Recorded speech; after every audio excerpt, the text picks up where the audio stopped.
साकार सतगुरु और निराकार एक ही है।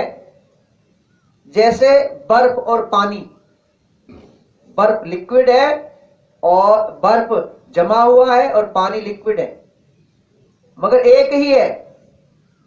टेम्परेचर गिराओ तो वही पानी बर्फ बन जाती है, टेम्परेचर अप करो वही बर्फ पिघलकर पानी बन जाता है। पानी और बर्फ में अंतर नहीं है। ऐसे ही साकार सतगुरु और निरंकार में कोई अंतर नहीं है। हर वक्त ये हमें देख रहा है, हर वक्त ये हमें सुन रहा है, हर वक्त ये हमारी मदद कर रहा है। अब ये हाथ यहां से लेकर यहां तक उठते हैं ना, ये निरंकार के कारण है। निरंकार अगर ये निकल जाए तो ये हाथ यहां से मुंह तक नहीं जाएंगे खाने के लिए, इसी के कारण है।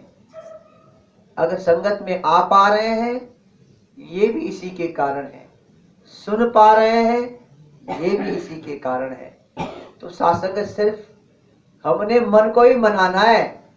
मन बदमाशी करता है, मन मतंग गुरु महावत, मन ही चंचल करता है। मन ही क्या जाना आप संगत, रोज ही तो संगत करते हैं, क्या जाना सर्दी बहुत है। मन और मन को ही यहां पर सुनाना है। शरीर तो आ गया मगर मन को भी बिठाना है। मन भागेगा, आलस आएगा, घड़ी की तरफ नजर जाएगी, कब खत्म होगा, क्योंकि मन बैठेगा नहीं। मन को बैठने भी नहीं देता ये माया, क्योंकि बहुत सारी शक्तियां आप पर विघ्न डालेगी। परमात्मा तक कोई पहुंच जाए, वो देवी देवता भी नहीं चाहते कि तुम आप भगवान तक पहुंच जाओ, क्योंकि भगवान तक पहुंच जाओगे तो भगवान ही बन जाओगे, फिर देवी देवता को कौन पूजेगा। और शक्तियां वो विघ्न डालेंगी, आपको रुकावट पैदा करेंगी। मगर धन्य है वो गुरसिक जो एकमिक हो जाते हैं, सारी बाधाओं को पार कर जाते हैं। माया कोई बाहर से नहीं आएगी, वो हर वस्तु माया है जो दूर करे भगवान से। कभी सत्संग में आकर मन नहीं लगेगा, कभी नींद आ जाएगा, कभी आलस से आएगा, ये प्रभाव डालेगा। और जिसका दृढ़ संकल्प रहेगा, जो सतगुरु के प्रति अडिग विश्वास रहेगा, वही यहां से ले पाता है। क्योंकि स्कूल में तो बहुत जाते हैं मगर सारे ही पास नहीं हो पाते हैं, सारे ही शासन डिग्री नहीं ले पाते, सारे ही IAS अफसर नहीं बन पाते, कई फेल भी हो जाते हैं। इसलिए जीव को नित्य प्रयास करना, ये एक दिन का है नहीं सौदा, ये तो श्वास श्वास सिमरो गोविंद, ये तो जिंदगी भर का है। सांस लेने में जो आसानी है ये इसी की मेहरबानी है।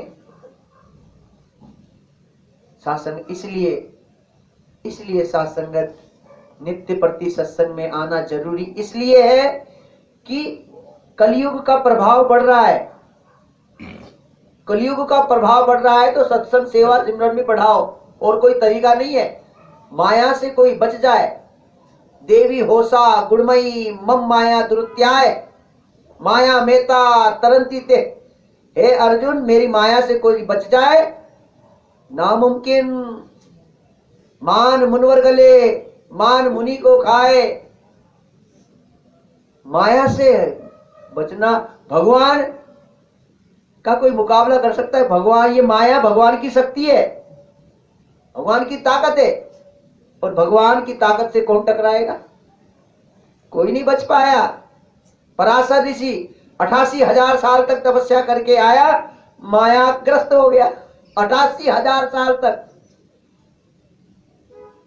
रावण 6, 7, 4 वेद 18 पुराण बाह्य हटियात, माया का अहंकार लग गया, बच नहीं पाएगा माया से कोई। प्रभु क्या उपाय है?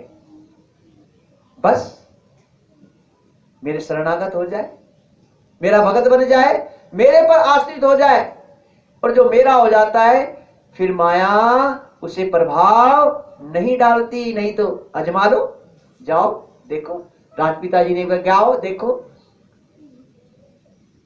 अपनी मन की करे, जाए संसार में देखे कितना सुख है।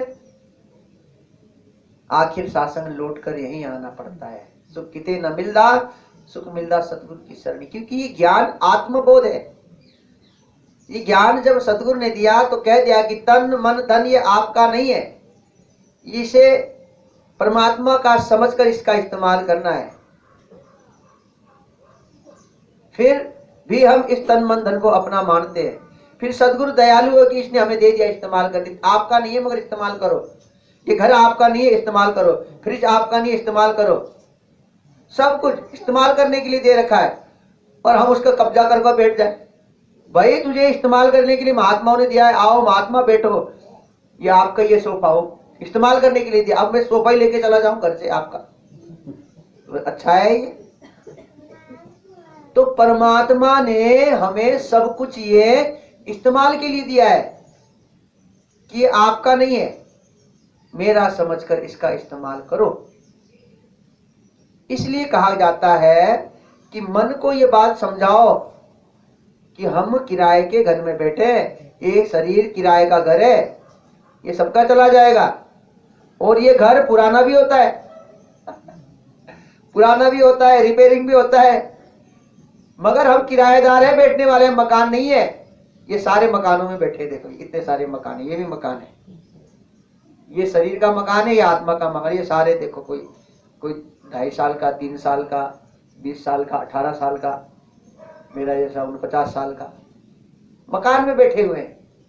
अब कोई मकान में बैठा हुआ समझे कि मैं मकान हूं, तो फिर वो दुखी उठाएगा जीवन में। इसलिए सतगुरु ने बोला तू मकान नहीं है, तू मकान में बैठने वाला एक पवित्र आत्मा है। इसलिए सात्संगत मन को मनाकर, झुकाकर, समझाकर रखना है और कामनाओं को धीरे धीरे कम करना है, इच्छाओं को कम करना है। नहीं तो ये इच्छाएं हमें लपेटे में ले लेगी आखिर में, और सात्संगत फिर हमें 84 में आना पड़ेगा। आदि गुरु शंकराचार्य समझाते हैं कि कामनाएं छुटती नहीं है शरीर से, प्रयास करना पड़ता है। अलिंगम गलितम पलितम मुंडम दसन विहीनम जातम तुंडम वृद्धि घृति व दंडम यत्विना मुच्यते आशा पिंडम। कि शरीर के बाल काले से सफेद हो गए, दांत भी गिर गया, कान से भी सुनना कम हो गया, अब लकड़ी का सहारा लेकर चलना पड़ रहा है, मगर इस पिंड को आशाएं नहीं छोड़ रही, इच्छाएं खत्म नहीं हो रही है। थोड़ा और रुक जाता हूं, थोड़ा और सुख भोग लेता हूं, चलो नकली दांत ही लगा के खा लेता हूं, चलो मशीनी लगा के सुन लेता हूं, तो चश्मा लगाकर देख लेता हूं, मगर छोड़ना कोई नहीं चाहता। इच्छाएं बढ़ रही है, कुछ और धन कमा लूं, एक प्रॉपर्टी और जोड़ लूं, एक गाड़ी और ले लूं। और ये इच्छाएं ये सुख नहीं देंगी, ये दुख देंगी, और यही लपेटे में ले लेंगे एक दिन। हाँ, मेहनत करना है, कर्म करना है, मगर शासन अकर्ता भाव से। हे प्रभु, जब तक हुए शरीर चलता रहे इसलिए मैं कर रहा हूं, मगर इसलिए ना जीऊं कि शासन में तुझे ही भूल जाऊं। तो सात्संगत इस मन को ही समझाना होता है। हमें पता है कि हमने जाना है एक दिन, और किसने कब जाना है किसी को पता नहीं है। किसी का कभी भी टिकट कट सकता है, इसलिए टिकट कटते ही तुरंत ट्रेन में चढ़ जाना है। इसलिए यही सच्चाई है। संसार डरता है बात करने से। मरने का बात करो तो अरे अभी तो बहुत समय है, किसी को पता नहीं है कितना समय है, कौन कब साथ संगत यहां से रुखसत हो जाए। इसीलिए साथ संगत संत बेखौफ रहते हैं, क्योंकि जिस काम के लिए आया था करने के लिए वो काम आपने कर दिया।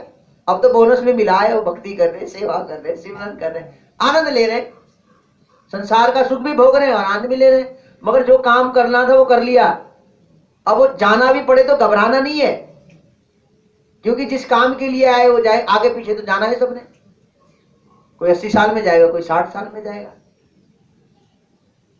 तो सात्संगत भगत हमेशा तैयार रहता है, बिल्कुल सब कुछ संसार में रहते हुए भी छोड़कर रहता है, कमल के फूल की भांति। जल में रहता है कीचड़ में, मगर कीचड़ का असर उस पर नहीं होता है। वो संसार में तो है, परिवार भी है, बच्चे भी है, सब कुछ है, सब कुछ है, धन दौलत कुटुंब खानदान सब कुछ है, मगर वो मन को समझा कर रहता है, ऊपर रहता है कि ये यहीं तक है, मेरी यात्रा आगे अलग शुरू होगी। तो सात्संगत यही ज्ञान का असर होता है, नहीं तो आम इंसान की तरह ही है। हमारा परिवार भी है, हमारे भी बिजनेस है, हमारे भी बच्चे हैं, उनकी भी शादी होती है, हमारे भी नाती पोते, हमारा भी सब कुछ संसार की तरह है। मगर मन सात्संगत संसार से चिपका हुआ नहीं है। मन सात्संग से निरंकार से लगा हुआ है और सबको वो क्या देखता है, ये सब गुजरान है,